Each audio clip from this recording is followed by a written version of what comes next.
Okay, now that we're recording, I will call the meeting, the HARC chair meeting of Friday, August 22, to order. We're at Rebecca Hall at 113 West Columbia Avenue. This meeting will be held as a hybrid meeting. Unanticipated technological issues that prevent the meeting from being held as a hybrid meeting will not be grounds for canceling the meeting. The public may attend the meeting in person at Rebecca Hall or online by clicking the link in the staff agenda or in the HARC chair agenda. Or you can also join by phone at 1-301-715-8592 or 1-253-215-8782. The meeting ID is 844-1387-505. The passcode that you will need to join is 761-832. The meeting will also be live streamed on YouTube. Materials distributed after packet publication can be accessed in the document center. I will remind everyone that the purpose of HARC is to preserve, maintain, and enhance the historic character, scale, architectural integrity, and cultural resources of the town of Telluride Historic Landmark District. At this time, we will do public comment on non-agenda items. And I don't see any public comment here in the room. Piper, do we have anyone online? Not.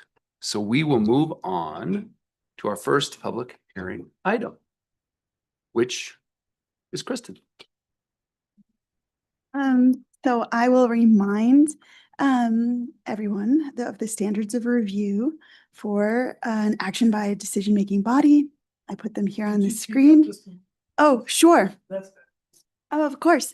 I put them here on the screen. I'm not going to read them all, but they're available for reference in the documentation for the meeting. We are starting with a CA extension for 451 West Galena Ave. And this project is to request a CA extension for a contributing shed. So summary is consideration of an application for an extension of a certificate of appropriateness number 10619 for a minor scale activity per Land Use Code section 7203A3C3. The legal description is parcel A minor subdivision of lots 13, 14, and 15, block 12, West Telluride, cont 7770.7 square feet, according to plat book, page 1092, address 451 West Galena, owners Thomas and Melinda Smith, applicant Sherry Harvey.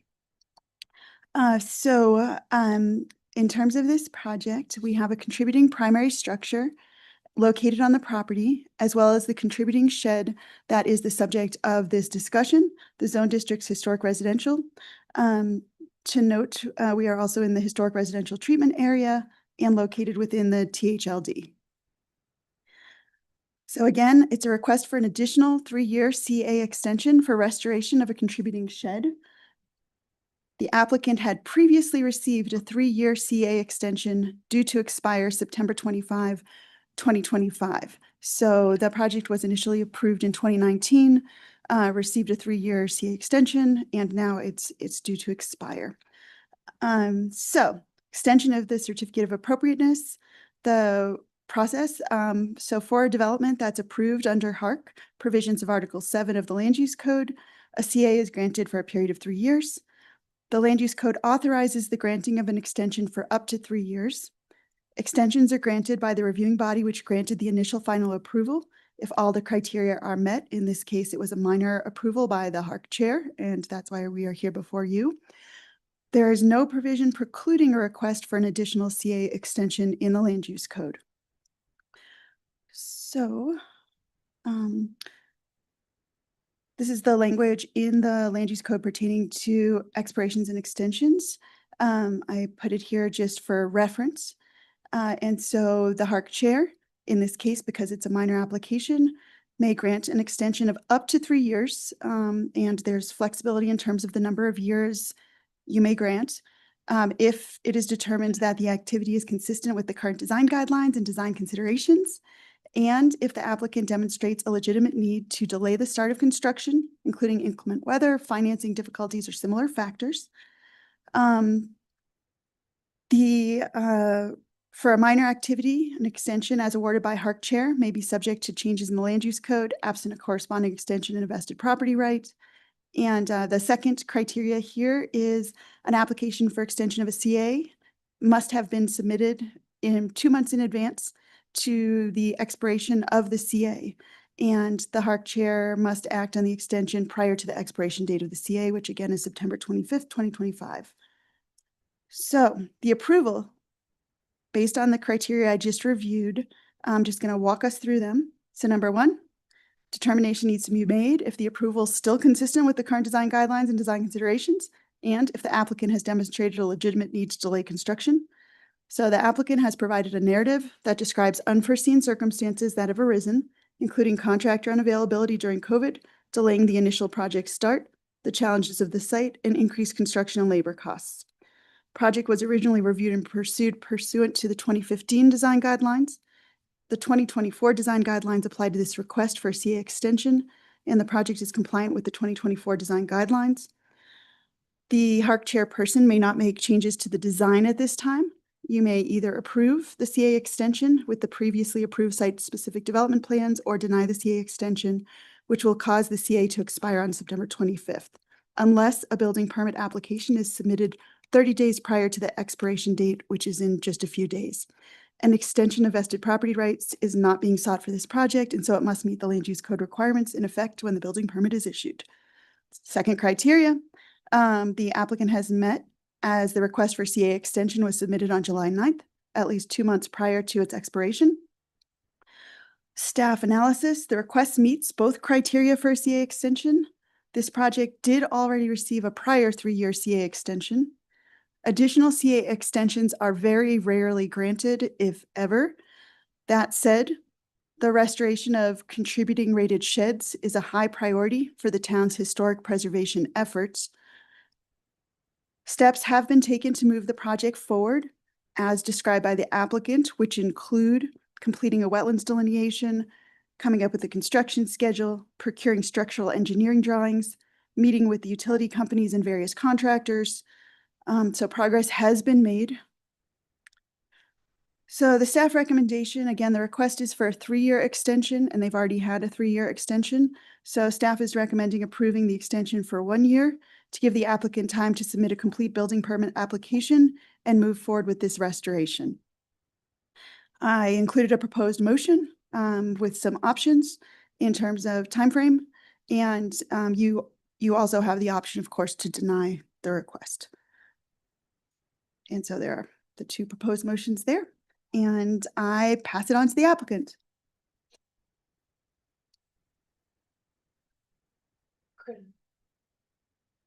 I do maybe have a staff Hi. question first. Sure. Sorry, Sherry, just one question for staff. If a CA extension was not extended, and I'm not saying that's the decision I made, but if that were the case, they could apply again immediately for a new CA. They certainly could. It doesn't preclude them from applying again. Like there's no. No, they can waiting reapply.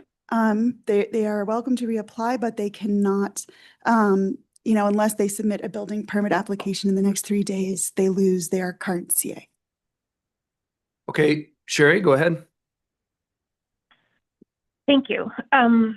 I can't see the screen. I'm just looking at I think a black on my phone. So I did send a presentation through to Darren and Piper. And I can run through that pretty quickly since Kristen really summarized all of our points from my narrative. And we do see your presentation on the screen here. So we do see it. Oh, excellent. So there were 25 slides, and the majority of them are really just to show how much effort the clients have gone through in order to move this project ahead. I do think if I just flip through them quickly and simplified what Kristen said, it at least touches on our main points. So slide 2 are some photos of the shed and how simple it is, but yet important, like Kristen said, to maintain its integrity. So it's a very simple building, rectangular, with a stone foundation, and the exterior boards and batten are probably the historic element besides the mass and scale and shape that we have maintained with the application. Slide 3, I won't repeat what Kristen said about the land use code, but due to unforeseen circumstances, the owners are now seeking an additional extension to ensure the project is completed to the exemplary standard that the property rightfully deserves. Slide 4, so the house was built in 1909 by a prominent Telluride attorney named Herschel Hogg, and it's maintained its contributing status, and the owners are very proud of that. Slides 5 through 14 showed the work that they proceeded with after the original approval, including a condition for the wetlands delineation with Chris Hazen and the structural drawings with Jack Gardner. And they met with various contractors and utility companies. And as Kristen said, they came up with a construction schedule. Slide 15 shows the accompanying elevation certificate of the wetlands delineation. Slides 16 and 17 are the detailed preservation report. Slides 18 through 21 highlight the importance of preserving the historic setting by the owners. They really take great pride in their outdoor space and their privacy, even considering the amount of development that's gone on with their neighbors. So slide 22, although approved in September 2019, COVID struck 3 months later in January of 2020 and continued until May of 2023. Although the construction drawings advanced and information for the wetlands variance was proceeded, contractors were struggling to maintain crews to complete existing projects and had little time to consider this small shed remodel. So therefore, the first 3 years post-approval made any progress impossible. Slide 23 shows how challenging the site is given its proximity to Cornet Creek and the wetlands, not to mention the old growth spruce which they are trying to save. When subs would visit the site, access for pouring of the new concrete foundation proved difficult to determine because it would be across the street through the trees with a pumper truck, and the installation of utilities was a paramount concern, for which actually the final logistics have not been totally resolved. Slide 24, COVID also ushered in a tidal wave of increased construction and labor costs, and they are still in the process of locating a small, capable contractor willing to take on the project at a reasonable cost. Had this been a shed restoration along an alley versus hugging Cornet Creek with no street access, the building process would have been many times simpler. The owners have come to realize that the cost per square foot for this project is borderline astronomical, but they still desire to figure out this complex puzzle because it is such an asset to their property and to the house. So the owners are requesting, on slide number 25, a request for another 3 years to September of 2028, just to ensure the standard of care is met for what this historic shed deserves and given its challenges. And I think just 1 year would be a difficult timeframe to work with, given how busy all the contractors are in town, let alone one that has the skill level and detail, attention to detail needed for this house. I'm pretty sure TD's on this call, and I'm wondering if he would like to chime in and summarize a conclusion. I've asked him to unmute if he would like to speak. TD, if you can hear us, if you can unmute. Can you hear me, Mr. I Chairman? can hear you. We can hear you, yes. Okay. So the way I look at this is we've been struggling with this for a long time. Can you still hear me? Yes. Yep. Okay, I have lost the visual, but I really look at this as the first 3 years of COVID. Although my wife and I made considerable progress with construction drawings and wetlands delineation and construction drawings.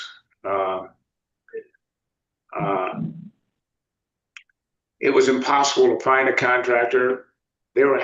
Contractors were having a hard time completing much larger projects, let alone, something as small as this, and very complicated. Given the proximity of Cornet Creek, the wetlands, and there are really 3 70-foot spruce trees that surround this structure, and trying to preserve those. And then we're still struggling with, since there's no street access, how to get utilities to the rear of the house. And it appears as though the only way we can do it is to attempt to move the wastewater and water supply and heating system through the main residence. There's just not room to move it around the sides of the house and create various new taps on the street. So it's just, you know, the estimates that I've gotten are extraordinarily high, and we're still trying to find a contractor. And, you know, while I may have located somebody in Ridgeway who's dealt with these extreme circumstances, I still don't have anybody that really wants to take it on at this particular point in time.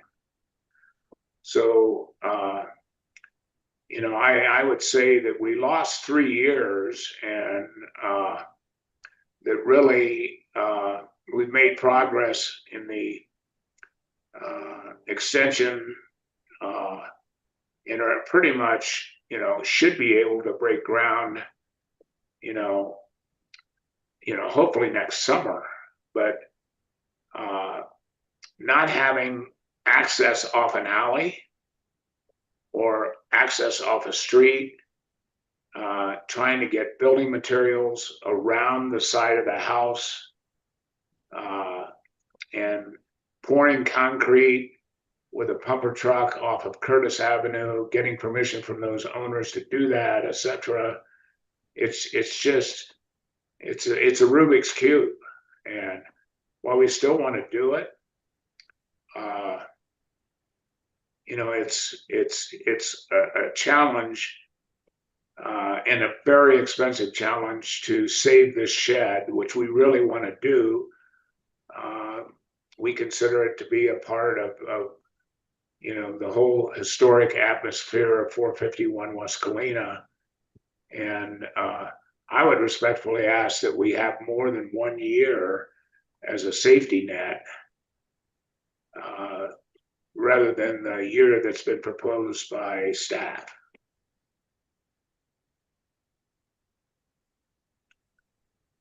That's all I have to say. Okay, thank you. Sherry, do you have anything else to add? Nope, I think TD wrapped it up pretty well. Okay, so I do have maybe 1 or 2 questions then for the applicant. Sherry, either yourself or TD. Do you feel like the construction climate, the builder climate has improved so that you will be able to get someone on board to undertake the project? I suppose that's question number 1. I don't think the other conditions, difficult situations have improved, right? The utilities are still the utilities, no change there. I don't think costs have headed in a downward trend. So it really then is about getting someone on board. I think I hear. it's been difficult to find anybody who wants to handle as small and complex a project as this.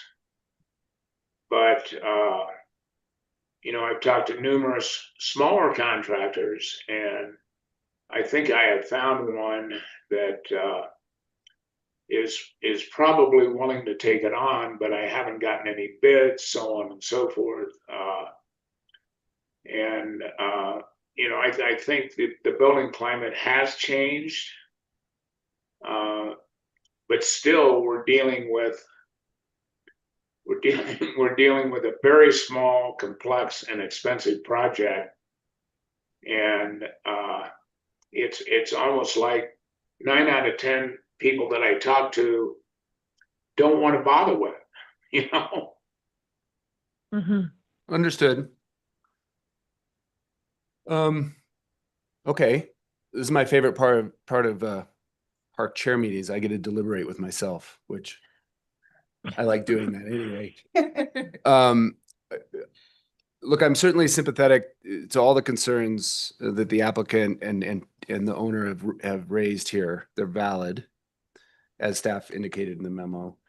And I additionally, Sherry, in your narrative, you did mention, you know, some health issues, knee replacements, hip replacement and such. And I do want to say that that is something I'm very sympathetic to. TD, as you know, at about the same period of time, my wife had two hip replacements and a knee replacement and a vertebrae fusion. So I know how impactful that can be as well, firsthand. So the real question for me is how comfortable I am that this project will come to fruition. I don't want to merely grant an extension just to grant one. I think the flip side of that, and that was the question I asked staff to begin with, I think if an extension was denied, you could certainly reapply. But I don't think I'm going to go that direction, because I think that's just putting an extra barrier to the preservation of this shed in place, and I don't want to do that. I don't want HARC to do that. So I am going to make an motion for approval. I move to approve the request to extend the original certificate of appropriateness number 10619 for 451 West Galena Avenue by adding an additional 2 years to the current September 25, 2025 expiration date of the previously granted 3-year extension of the original CA, based on the following findings, 1 through 3, as stated in the memo. I don't see that there's anything else to read with the approval of the extension. It would just be this motion is based on evidence. Yes. Probably This have that memorized. motion is based on evidence and testimony provided a public hearing held on August 22nd, 2025, with notice of such hearing provided as required by the Telluride Land Use Code. Thank you.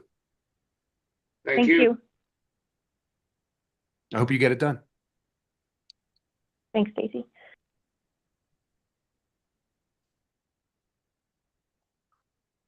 Okay.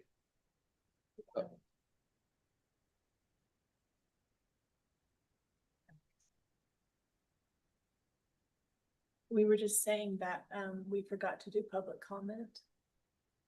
But there's also no public. Oh, right. We did non-agenda. Sorry. All good. All Okay. good. I'll remember on the next one. Do we want to ask real quick if in case there is anyone online? It's been brought to my attention for those listening that I did neglect to open the floor to public comment on this item. We don't think, well, there's no one in the room in person, and we don't think there's anyone online that would like to speak, but I just wanted to correct that error here in real time. And seeing that there are no hands raised, we can move on to the second item, which is 207 North Oak. This is a minor scale application for a rated structure inside the Telluride Historic Landmark District that does not increase its floor area per LUC 7-203.A.3.C.2 and B. Insubstantial scale landscape plan inside the Telluride Historic Landmark District per LUC 7-203.A.3.D.2. The legal description is lots 5 and 7, block 20 Telluride. The address is 207 North Oak. The zone district is historic residential. The owners are Reichel Frank H. III and Cattier Allen R. Tees Ut Reichel Jr. Frank H. DTD 12312. The applicant is Bill Matson. Staff member is Darren Candelaria. So I am actually going to be covering the staff report, Kristen Clothier here, and I will ask the acting chair to, if it might be possible, and I'll ask Allie if this is okay for me to ask, to take a 5-minute break before we dive into the second hearing, if we could. Sure. Okay, We'll take Great. a 5-minute recess. thank you. Appreciate that.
Okay, we're back from our brief break.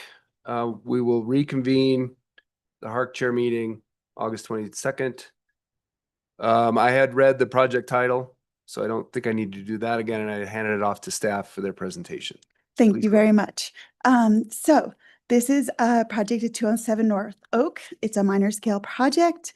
Oh, I need to share my slides. Hang on one moment. Sorry about that. I'm looking at them, but no one else can see them.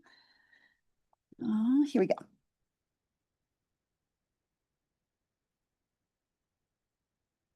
All right. Okay, so site summary and significance. There is a local landmark structure at 207 North Oak, located on the northwest corner of North Oak Street and Columbia Ave.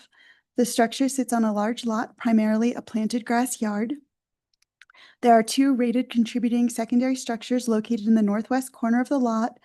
The structure is architecturally significant because it is an excellent local example of the American Foursquare style and fine brick masonry construction and detailing.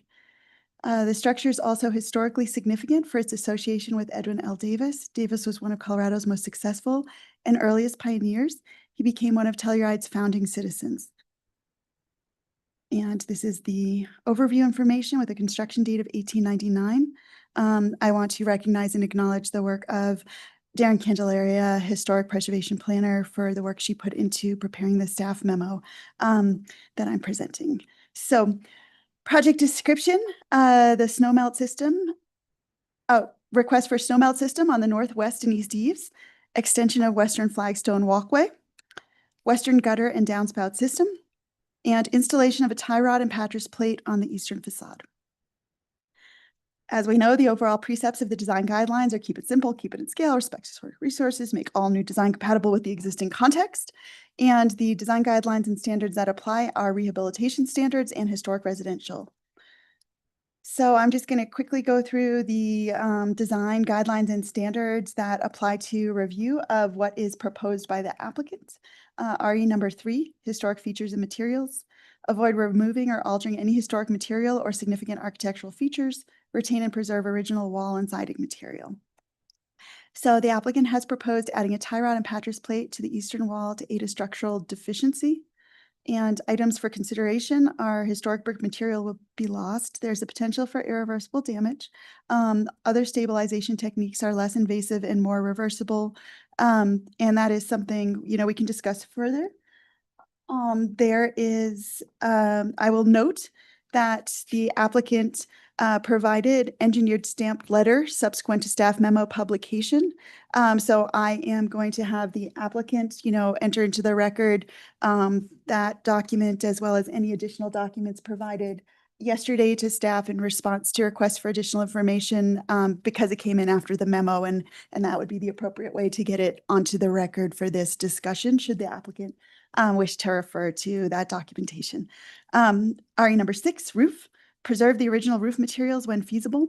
On landmark structures, it's especially important to preserve historic materials or replace in kind. Where replacement is necessary, use similar materials to the original. So snowmelt system is proposed on the northeast and western eaves. It's unclear what kind of snowmelt will be added and if there will be any loss of historic material or aesthetic change to the character defining features of the roof, eaves, and cornice. Again, the applicant did provide some additional information, but it was subsequent to the staff memo release and quite recent. And so I will caveat, that piece with it's under review, although in this instance, staff will need some additional information as well to make, to review. So RE number 19, new alterations and additions. An alteration that conveys an inaccurate variation on the historic style is inappropriate. For example, introducing ornate Victorian details on simple cottages is inappropriate. An alteration should not obscure or damage character-defining features. So the proposed pattress plate is ornate and adds a detail that is not appropriate for the historic structure. Again, the applicant will share some options and that were provided after the staff memo publication as well. But I'm going to, leave that there. HR number 20, architectural character. Historically, buildings in Telluride were simple in character. This is a fundamental characteristic that's vital to the preservation of the historic integrity of the town. Regardless of stylistic treatment, a new building should appear simple in form and detail. So applying highly ornamental details that were not a part of a building Telluride is inappropriate. So more detail is needed to determine the level of ornamentation of the proposed new materials and if they are compatible with the historic structure. And then finally, HR 22, architectural details. The intro is architectural details should be similar in scale and reflect the simple character of those seen historically. And again, the staff comment was more information is needed to determine the level of compatibility of the proposed new materials with the historic structure. So quickly, staff findings and recommendations. Again, I guess the applicant will be sharing additional information responsive to staff requests for additional information that came in subsequent to the staff memo being published. So I'm sort of speaking at a high level here. The applicant is making a significant investment in preserving this significant historic structure, which is a local landmark. A structural deficiency was unexpectedly uncovered and a structural engineer was retained as confirmed by the applicant in writing yesterday. More detailed information is needed to fully ascertain certain aspects of the proposed work and its compatibility with the historic structure. There also, needs to be some thought, which isn't on the slide, but thought pertaining to the tie rod and pattress plate in particular. There are some considerations for the HARC chair, and, decision-making as to whether to approve the proposed solution to a structural challenge, which is a bulge that was uncovered unexpectedly by the applicant, or whether further research is needed to determine what other options may be more appropriate in the case of a landmark contributing structure in the community.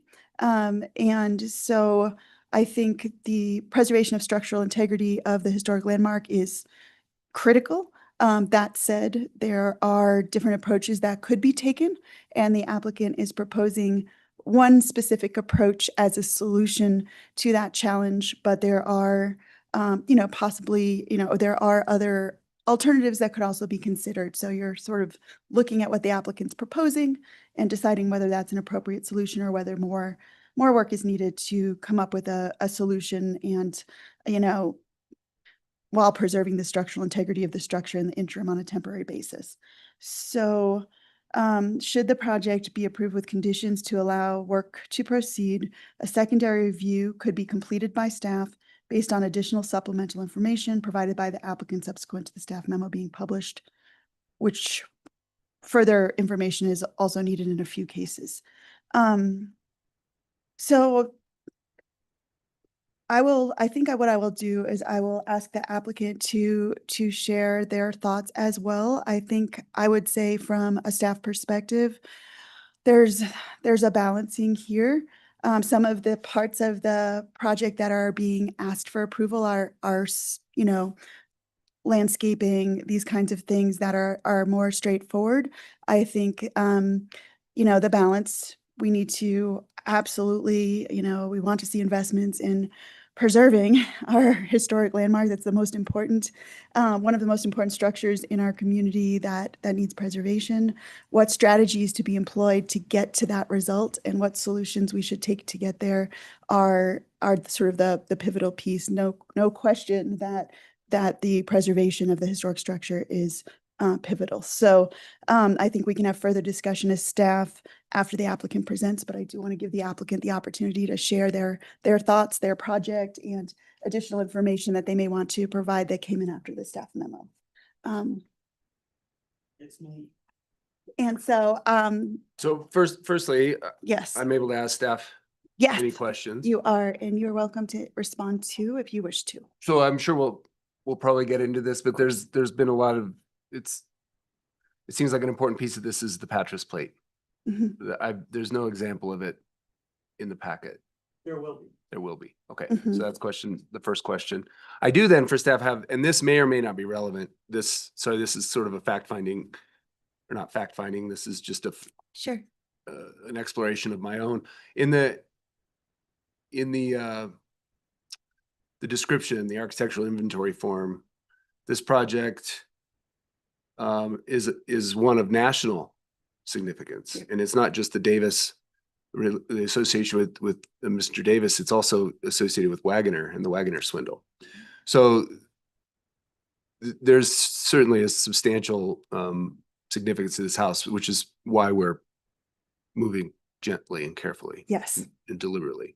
The question I really have though is, so I'm confused a bit, and I hope I'm not just springing on the issue, but the National Register eligibility, number 45 says it is, has potential for national registry. And that's checked yes. If it were to be in the National Register, it would be contributing, and that is checked. It is currently contributing. In the National Registry? No, sorry. Sorry. Carry on. Well, we don't often get to talk about structures that, we have many Yes. contributing structures for the Telluride historic, but this one is eligible for national. Yes, And I just want to make that clear. It's especially significant. that's right. But I do have one question. Under 38, A, B, and C are checked. It's associated, it embodies, blah, blah, blah. At the bottom of that, it says, does not meet any of the above National Register criteria. I don't understand that. And we don't have to, we can talk about this later if this is more than I should be doing at the HARC chair, but I just, It doesn't make sense to me either. Unfortunately, I did not complete the survey. anyway, I just wondered if there was any smoke there, but there's not. So anyway. Very interesting point. I did want to get that out there though. I walk by this house at least twice a day, every day. And, I knew, it appears to be significant, right? But I'll confess, I did not necessarily know its relationship with the Wagoner swindle, of which I'm familiar. And at any rate, not to dwell on that too much. I guess that was more of a statement than a question, but with that, we'll move on to the applicant. Great. So I'm Bill Mattson, and I'm the guy that's been trying to make things happen at 207 North Oak. Does anybody know the name Eric Jacobson? I do not. Didn't think so.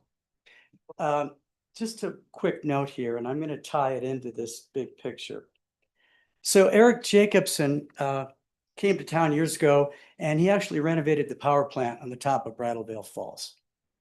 And he did this on his own volition. And he actually restored it and brought it back to its original power generating capability. And then, as it turned out, he got tired of dealing with the town of Telluride and sold his 100-year lease back to Idorado. And then he went over to Uray and did the same thing again. But one of my favorite lines of his was dealing with Telluride is when they want to talk to you, they subpoena you into the courtroom and interrogate you. Now that I'm in Uray, when they want to talk to you, they send their most charismatic council person to your doorstep with a 6-pack of beer. And the association here is this whole meeting is somehow wrapped around a stop work order, which I'm a little bit perturbed about. And the short story is, if I don't get approval today, the stop work order remains in place aside from only the items that I can prove need to structurally happen so the structure is not at risk. Well, I don't believe the structure is at risk. And I have I've made my living in the trenches of Telluride, and this is another trench. And I'm not saying I'm an expert by any means, but I always consult my structural engineers and my civil engineers, and I think I've done my homework. And I feel like there's a major loss of confidence in me, which hopefully we can regain with this meeting, because it makes it very difficult and inefficient to function around a stop work order. I think that's pretty clear, isn't it? So for the benefit of the chair and for everyone else in the room, I do want to make sure that we're focusing this meeting on the application before us. This is Absolutely. not a negotiation about the stop work order, and the stop work order is not in the purview of the chair of this HARC for this HARC meeting. I think So we're all aware only of that. talking about design. However, it is related to what's going on here, and it's a pertinent piece of information, and you cannot deny that. Let's move on. Now, I've been reminded numerous times of the fact that the property is a heritage property. Can you still hear me when I'm away from? No, you need to speak directly into it, Okay. unfortunately. That's okay. Here's a copy of the narrative for Kristen, and here is also one for Stacy.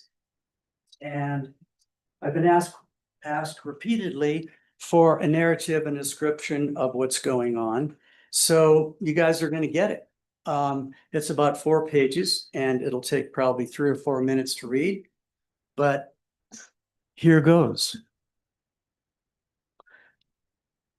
Reichel Residence, 207 North Oak, Telluride, Colorado. Scope of work, primarily cosmetic updates on the interior of the residence, which is comprised of the following. We are restoring all the original pine flooring in the house.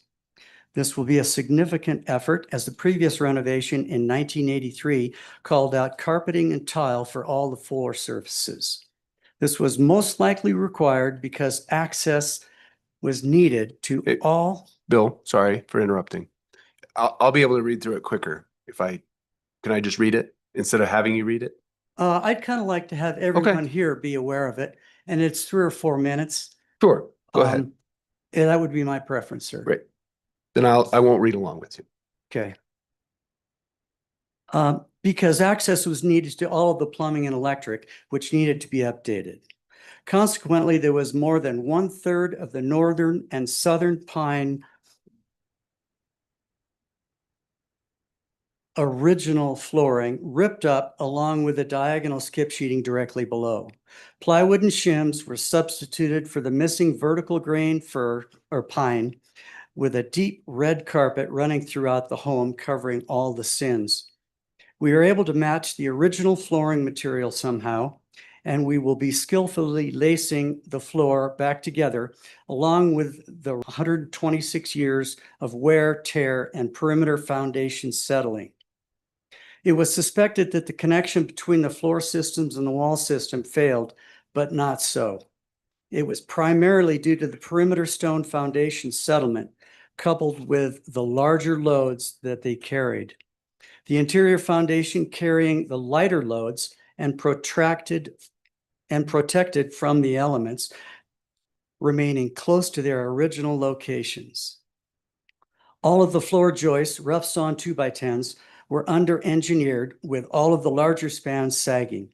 The good fortune, however, was that the sagging floor members were already remedied during the 1983 renovation.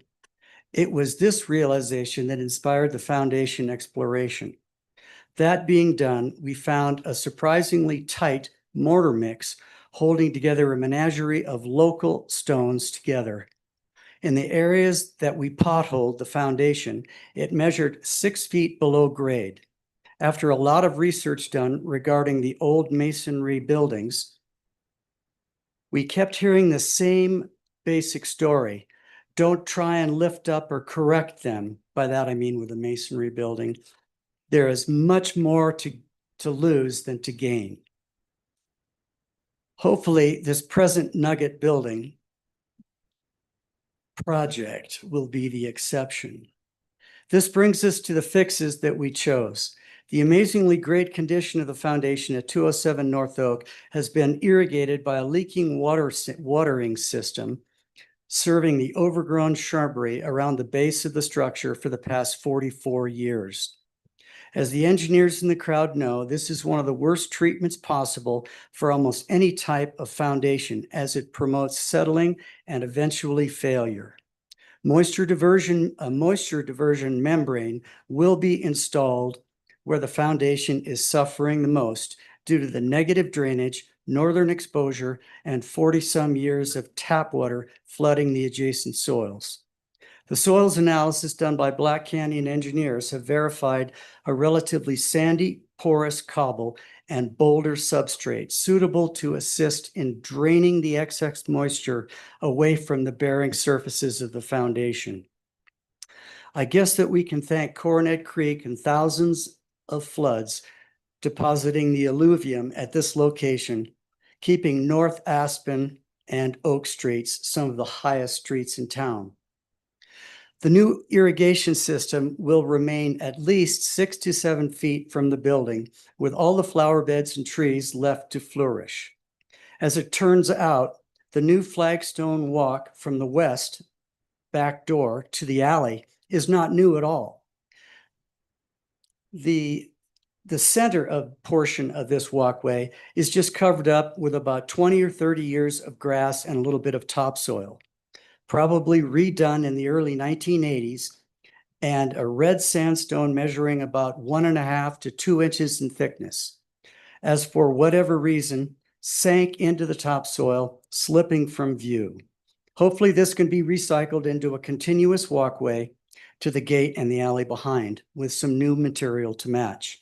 And I bring this up because it's one of the items on the proposal that is going to be reviewed in the purview of HARC. The existing cedar shingle roof at 207 North Oak was redone about 10 years ago and seems to be doing well as far as cedar roofs go. Cedar roofs, as a rule, are not well suited for this environment, but they are historic, and I respect that. There has been some ice damming going on of late, and it has been suggested that a snowmelt system be installed to mitigate the issue. The melting snow appears to be finding its way into the top of the 10-inch thick masonry walls, which possibly could be causing several slight bulges in the masonry below the north valleys of the east and west dormers, as well as the north wall to a lesser degree. The most prominent being the east-facing wall. The ice melt system is of the hot edge type. It is UL listed, and as fate might have it, one of the patent owners of the hot edge snow melt systems lives in Glenwood Springs, fabricates and installs the system.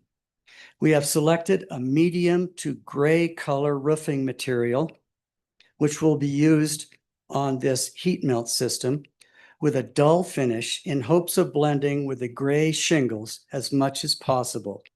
No tear off is needed. A gutter and downspout system is proposed for the western portion of the structure as depicted on the Black Canyon engineering plans. This dripping snowmelt has a history of flooding the flat flagstone patio and steps below on the southwest corner of the structure, and then finding its way into the wine cellar in the basement below. Roof melt needs to be delivered away from the building whenever practicable. In this case, with the southwest exposure, it should not need heating in the winter to do the job. It will be extruded aluminum with a baked on white finish to blend in with a white trim, soffit, and fascia. I can elaborate as needed on this if needed. Last but not least, the Patras, or the structural steel retaining star. I'm going to read just a brief description because I think people generally are not terribly familiar. And the question is, what is the origin of a structural steel star? Well, star retaining washers or Patras plates, particularly the decorative star-shaped ones, have a fascinating origin closely tied to the history of masonry buildings and their structural reinforcement. The purpose is to brace the exterior masonry walls against lateral bowing, especially in the older buildings where the original construction may be aging.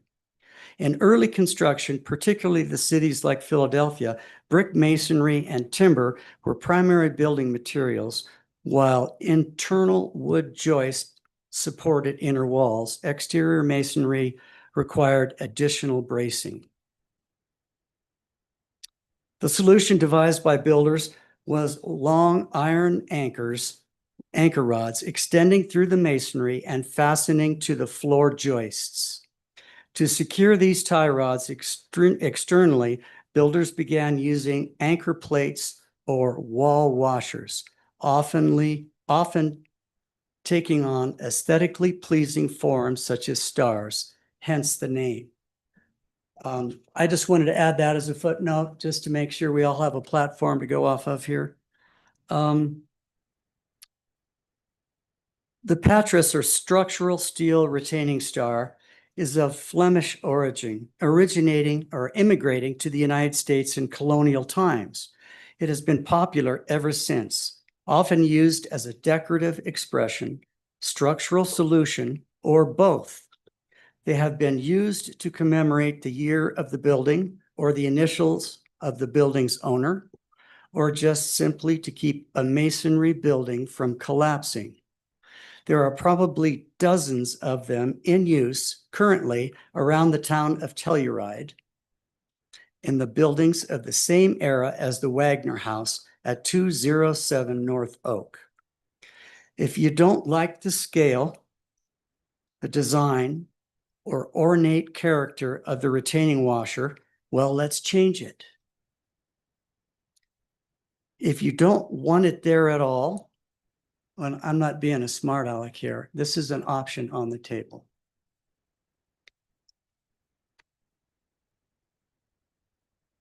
If you don't want it there at all, then I will find another brick and replace the one I drilled through, and we can all just cross our fingers and hope for the best that the bulge in the wall gets no worse. Please do not think I don't recognize the value of historic brick in the Wagner home. This is why I politely expressed my concern to the employees of the masonry company that I was dealing with, that we only get one chance to get this hole to come out in the other side, on the inside of the building, at the precise location that I would prefer to delegate that responsibility to the owner of the company with the most experience as well as expertise.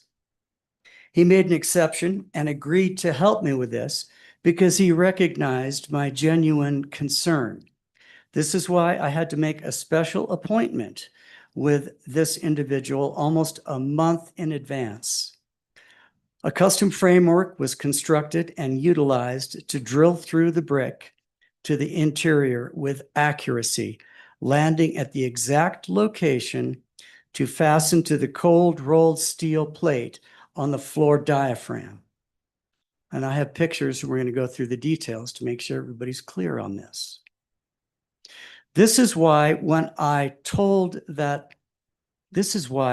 was told that my appointment with the HARC chair was recklessly postponed to the following month, I was very disappointed.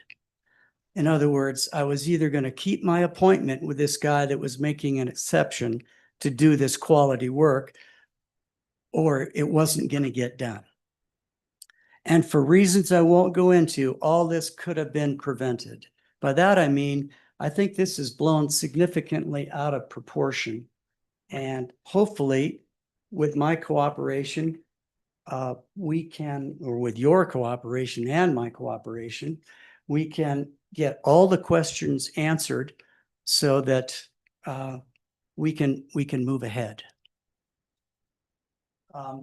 Now, I have sketches, I have photographs, and I'd like to spread them out and in a fashion to where we can make sure everybody can wrap their head around the complete picture of what's going on.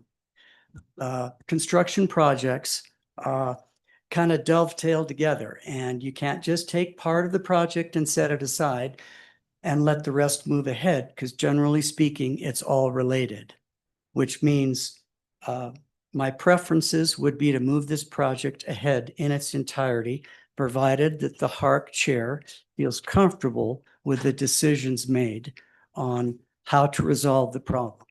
and all the possibilities are on the table. So I'd like to hear from the HARC chair.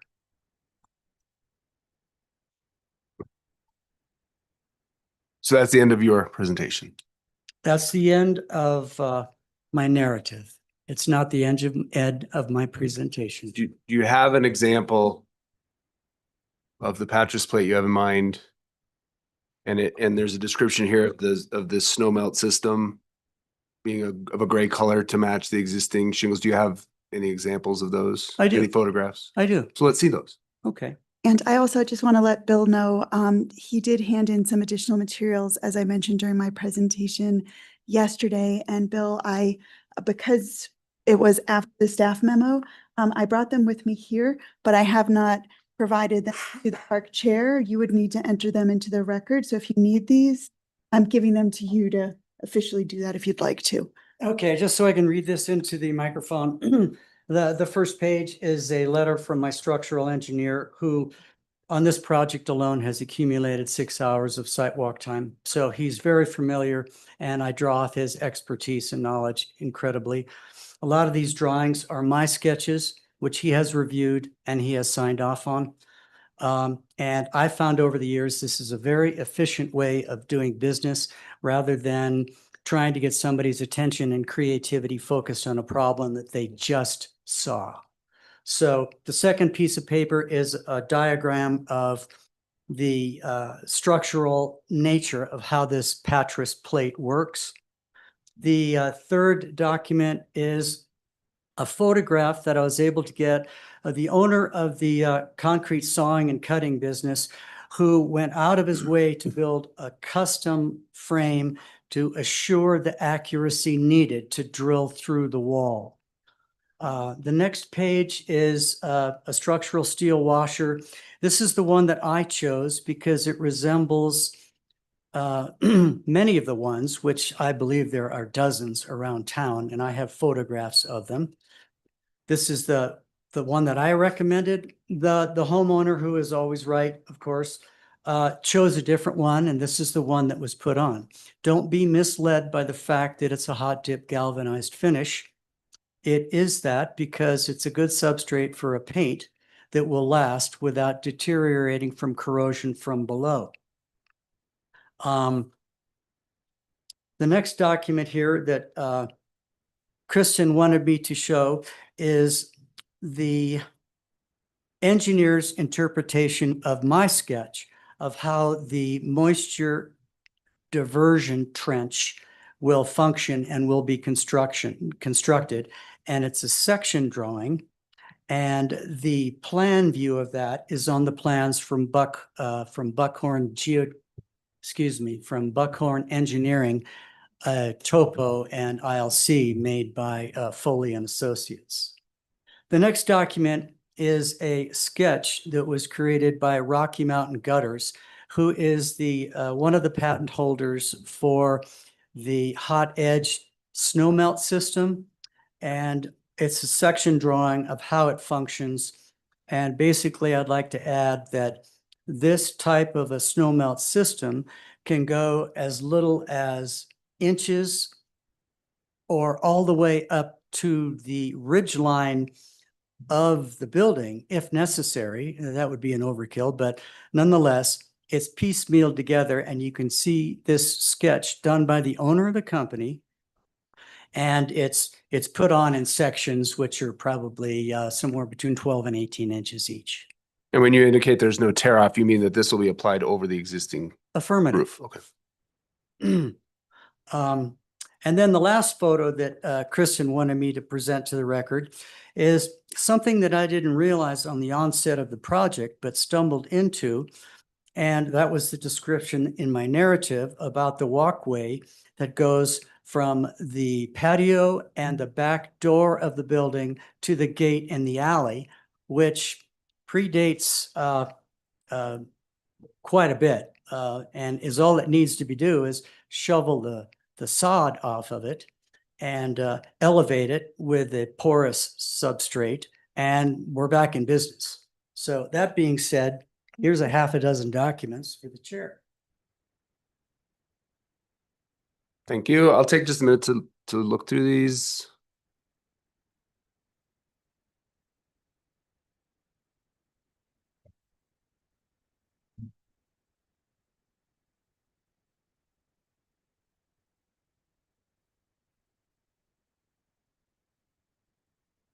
There's photographs from the actual structure, or is it just an example? Sorry, which one? This photograph. That is the actual drilling in the structure that is in question, the wagon house.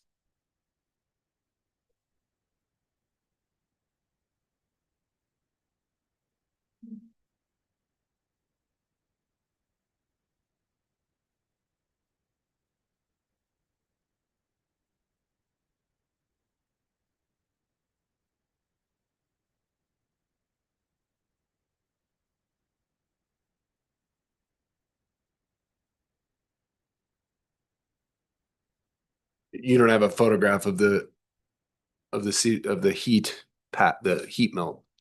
I mean, I see the drawing. Yeah, I do not. And I researched that online and I could not find a comparable photograph. But just to give a verbal on it, it starts with a drip edge, which drips over the fascia Yep. and No, works its way up, I understand. I think it's more just about minimum impact. texture, color. It seems Yeah. like Rocky Mountain Gutters should be able to take a photograph out in the shop of the material, right? Oh, no, I have a color chart for that. Okay, And I can nice. show you that. That's in the document, but it was going to come to light a little bit later. See if I can pull that up in short order.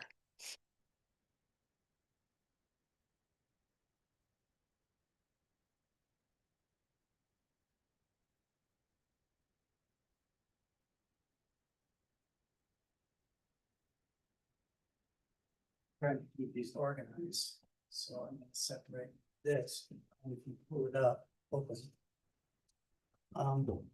Can you both speak into the mic, please? Thank you. These are the only ones that are low gloss. So that one in mind. That's what I'm recommending. And my thought was the color of the shingles change color depending upon whether they're wet or dry, and the UV the resultant effect will be that color will only lighten in the future. Understood. Okay, so I'll just keep that here. Anything else? Yeah, here, I'd like to submit these two photographs. And what we've got here is getting back to, it's hard to take a project apart because so many of the parts relate to each other, which I think you might be going through up on that steel structure that you are officiating, Billy. Here is a photograph of the current status of the connection of the structural steel washer to the floor diaphragm, and it will actually be holding up finishing of the floor. Another reason why I'd like to get it done. This is on the northeast bedroom floor. And this is steel plate, cold rolled, and it's fastened to every floor joist through the diagonal skip sheeting with two number 12 screws. And was there evidence that the floor was separating from the brick? Oh, yeah. Yeah. Okay. Yeah. And that floor diaphragm is the only thing that I can come up with in my devilishly creative mind that is the only way I can come up with to solve this structural challenge. It was mentioned by Kristen, alternatives. I understand HARC does not like to wear the designer hat, but I would love to have a suggestion. Well, that was going to be my next question, and this may be a question for staff as well. You say in the memo that other stabilization techniques, you indicate there are other stabilization techniques. What did you have in mind? I don't know the name of it specifically, but there's other like metal reinforcement. One, if I can mention just the elementary school. That's another masonry structure where they undertook some stabilization work over the summer. Different in respects to it, they weren't tying into the floor, but they were able to reinforce the masonry with some metal sheeting, and were able to repoint over it so it's not visible, and therefore structurally reinforce the wall. I do know of some other, they did some helical ties as well, which would help tie it in. So those are less visible, and I believe accomplish the same task. I am no expert in this either, but I do believe there's some other avenues. Okay.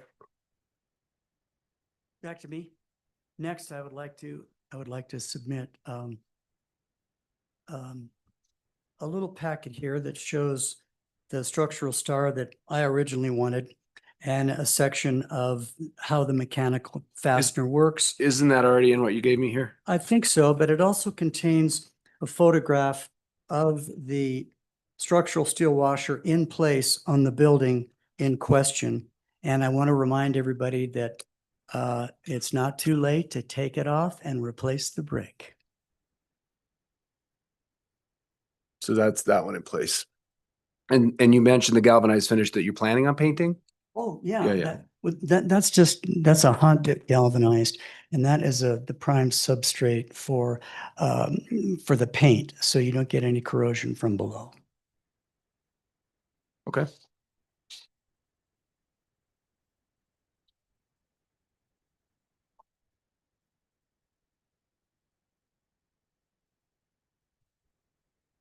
And then, if I may, next, I'd like to submit photographs of a few of the many structural steel washers used around this particular town. And I'd like to draw particular attention to the last photograph here. They seem to be very similar in size and quality to the 6-point structural star building retaining washer that was my pick. And I want people to notice the random locations of these star washers. They were, in my estimation, placed exactly where they needed to be, as opposed to the rest of the examples were in a linear fashion to support a roof system. Big difference here. The last one is the random.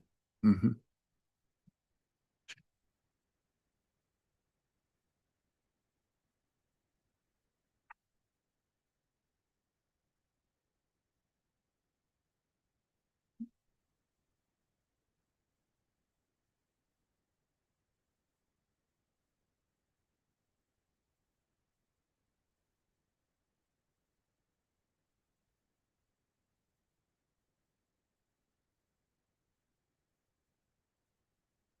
Anything else? Oh yeah, I'm just about done. Here's a good perspective of what's in place. And I think it's a more complimentary view. Okay.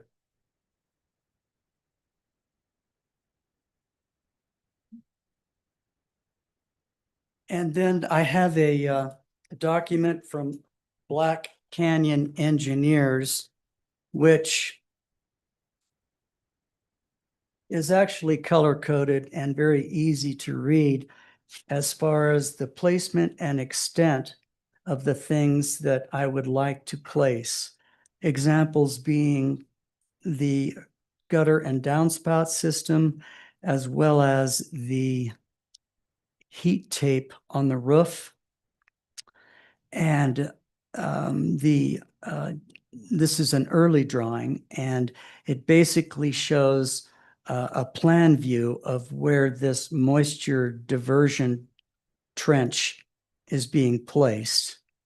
And it also shows future options. Hopefully they'll not be needed because the drainage is a positive drain on the south side and the east side of the building, whereas the north and the west side of the building are problematic, and the building is riddled with leaks into the foundation, which creates an unhealthful air quality as well as an environment for the wood structure that the building is on. I'm not sure how, if you'd like to review this, or are you clear in your mind, sir, how all these factions that we're trying to get approved, the extent of and the placement of, are you good on that? Mhm. Okay, well then we don't need to look at this. Well, just, let me just hold that up quickly. Isn't that what's in the, so It's what- that's what's in. That was a part of the But- packet. That's what's in the packet. Yeah. So I've looked at that closely and read. the Okay, notes. so that's good. I just wanted to make sure that I'd rather double up than go without. Here's an example of my original concept, which for the moisture diversion trench, which my engineer scrutinized and ever so slightly modified, which I think you have a copy of. Yeah, that's the diagram that's it's basically on the page you just held up, yeah? That's the section view. Yep. The section view, and the other was the plan view. Well, not to be, it's this. That's correct. And what I was trying to articulate was, this is the engineer's drawing and based off my concept. Okay. Yep. Well, this is in the record now. Okay. Good. So, one last thing, I think we're down to, let me see. Now, I don't want to muddy the water here, so you tell me, Stacy,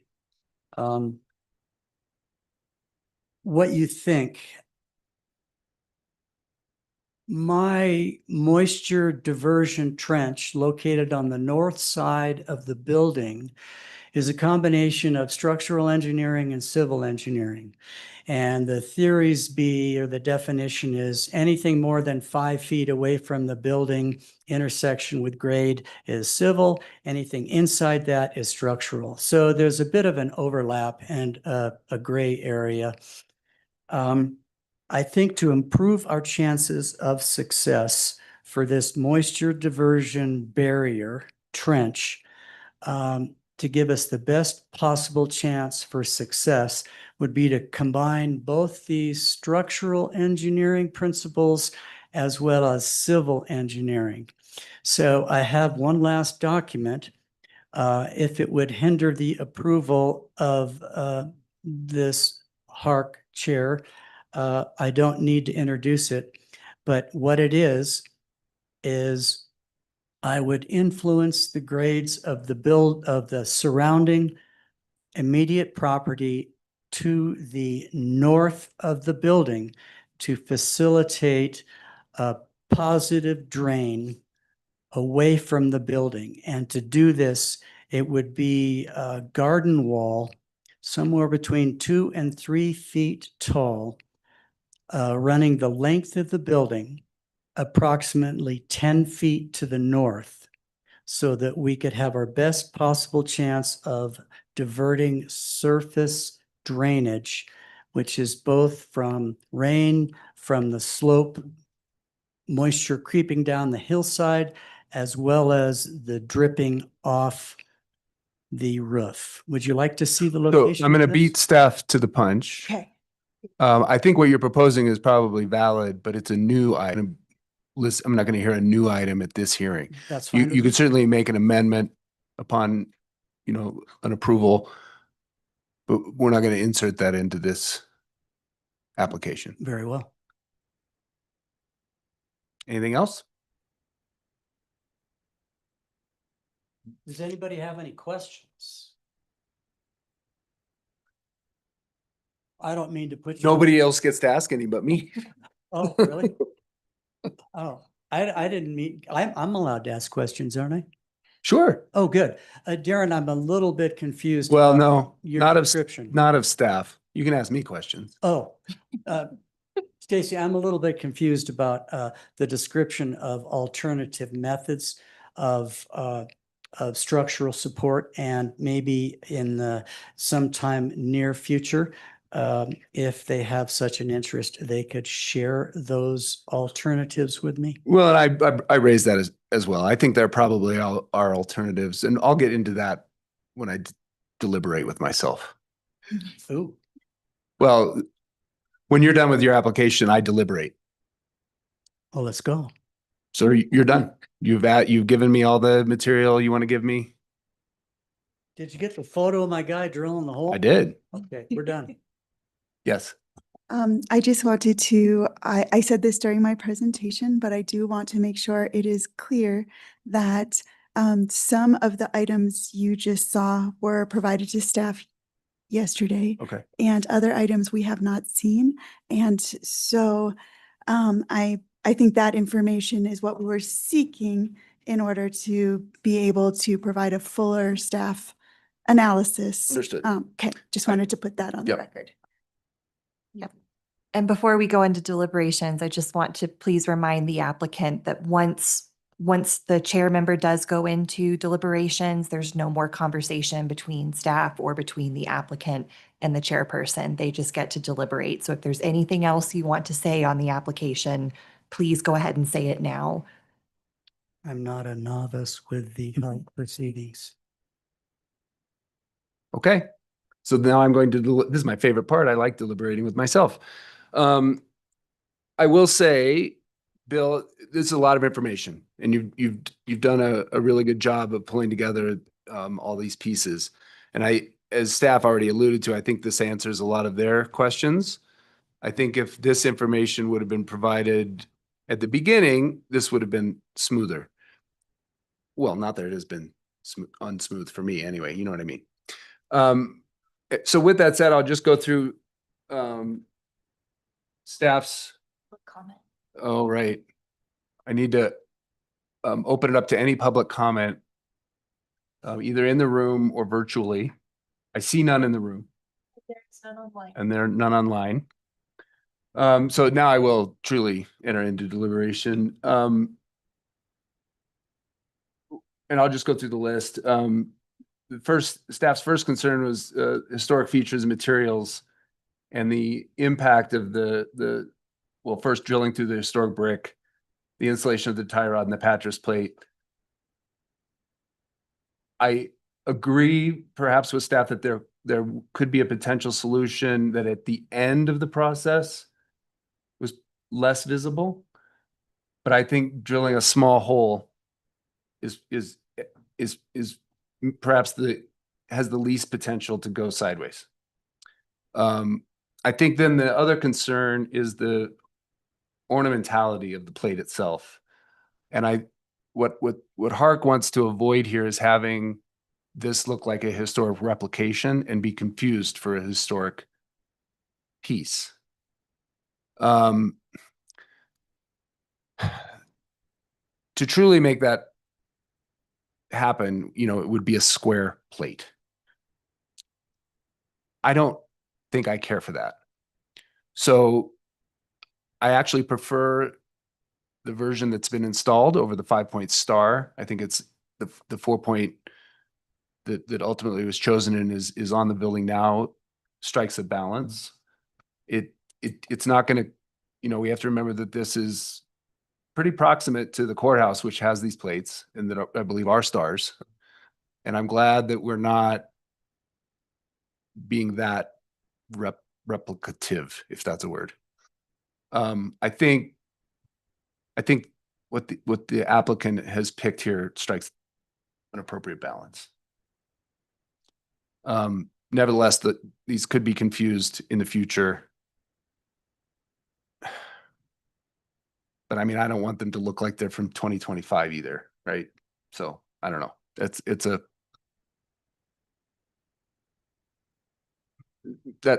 You can go down that argument and have it be really tough to reconcile. I think where we're at now is a balance. The snow melt that's proposed, I appreciate that it's a system that's applied over the existing. I like that it's not just the heat tape stapled or clipped to the roof. I think there could be a condition to see. I mean, it'd be great if the installer had a photograph of it installed. I mean, I see the detail, I understand how it works, and I see the color. It just would be nice, especially given the significance of this structure, to see a photograph of something in place on another installation. But at the end of the day, I think it's a fairly linear, at least for me. It's the water coming from the eave that is over the years caused us to be where we are with the structure. So mitigating that ice damming is necessary to the continued integrity of the building.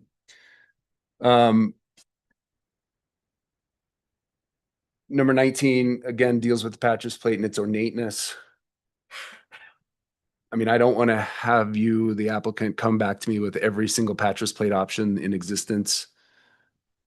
I wouldn't be happy, again, like I said, with a square plate. I think we're good there. And then the architectural details at the end, more information is needed.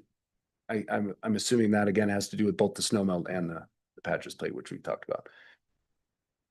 There are no conditions here, no concerns as far as I see regarding the paving. It looks like the paving has been in place for quite a long time and you're merely rediscovering it.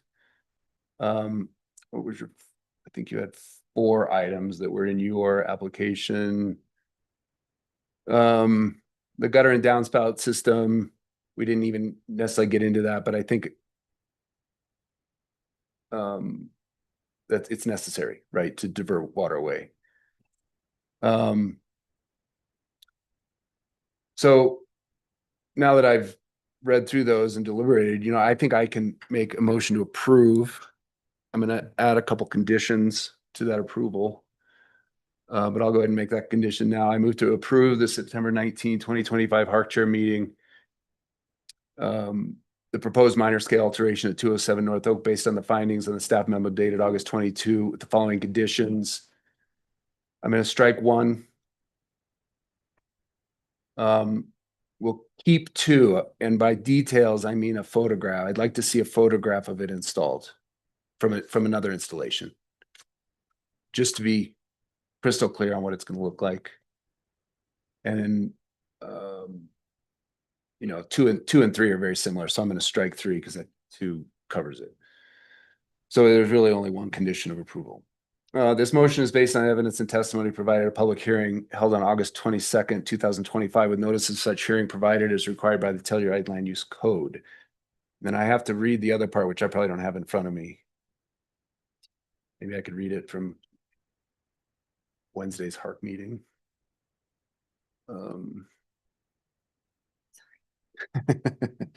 That's okay, we'll get it.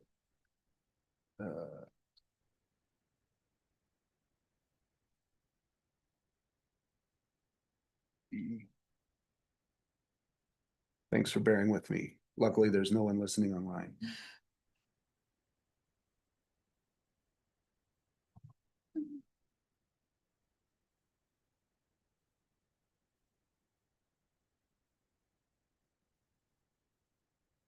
It's opening. Oh, you got it?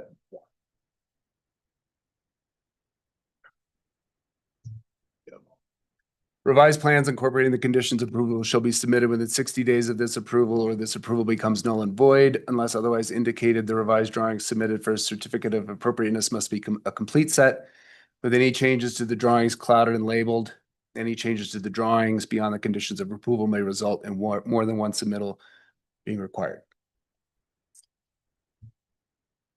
Thank you. Okay. My familiarity is mostly with regular HARC board meetings. At this point, we talk about board and staff discussion. Do we have any? Seeing none, I will adjourn the HARC chair meeting of Friday, February 22nd, 2025 by unanimous consent. Thank you. Thank you all. Thank All right. you.